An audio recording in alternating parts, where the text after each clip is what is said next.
I think Terence Crawford, without a doubt, is pound for pound #1 in the sport of boxing right now. I understand that Inoue versus Fulton, kind of set up the week for Errol Spence and Terence Crawford on July 29th. That was a tremendous fight to kind of bring the pinnacle to Errol Spence and Terence Crawford, but we have to remember that the differentiation in opponents is very different. So it's different.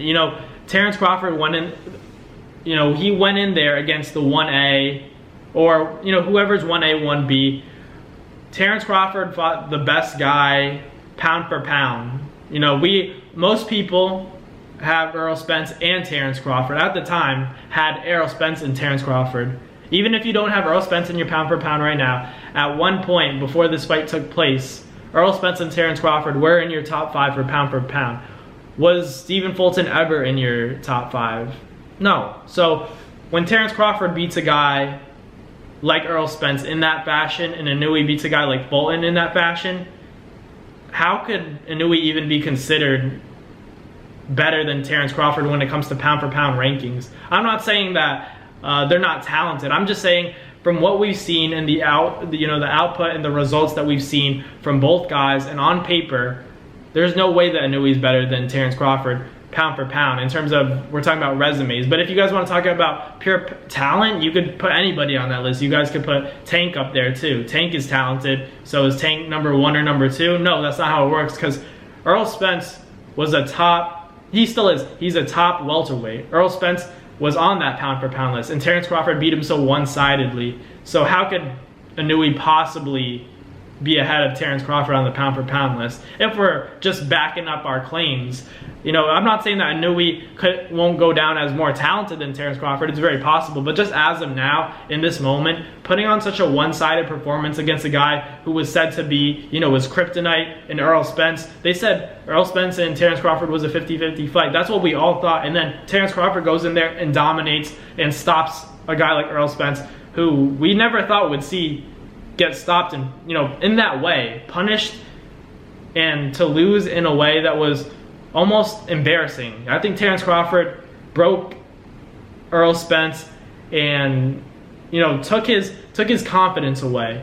When Errol Spence got dropped in that second round, I knew that fight was over, because this is something that Errol Spence had never gone through before. He's never been dropped. He's lost fights before, but he's never been dropped one time, let alone getting dropped, at 2 other points in the fight. How could you possibly come back from that? Just because we know that Errol Spence has never been in that situation, he couldn't have possibly came back from that. I don't think anyone thought in their minds, oh, Errol's gonna come back after seeing those knockdowns. And to do it against a guy like Errol Spence, who's fundamentally sound and who collected all 3 belts from actual champions, man, it was something to behold. But as much as I like Inoue, as much of a fan, and I'm so high on Inoue, but to compare him to Terence Crawford, I think that Terence Crawford's, steps ahead of him, at least right now. Inoue's at that age, he's at 30, and, fought a 22-pounder. I'm not saying that's his weight class, that's where he lies, but he can't choose that, he doesn't control that. But I just know that the welterweight division is so talented, so much more depth within the welterweight division than there is at 118, 122, 26. 30 and 35, if Inoue's able to do damage over there, then we can start talking about him and Terence Crawford, in the pound for pound rankings, and whether he's ahead of Terence or Terence is ahead of him. That's when it gets interesting. But he has to conquer 30 and maybe 35 to even be considered on, pound for pound, in my opinion, because you can't just beat a guy like Errol Spence, who was, supposed to beat you in a lot of people's eyes, and then put a one-sided beatdown on him, and then it would be unfair for me. I picked Errol Spence to win, but I'm saying that Terence Crawford's pound for pound for beating that guy. He beat that guy, so you're #1. Stephen Fulton was never pound for pound status. In my opinion, that might be a hot take, but any guy at 18, 22, the welterweight division's stacked.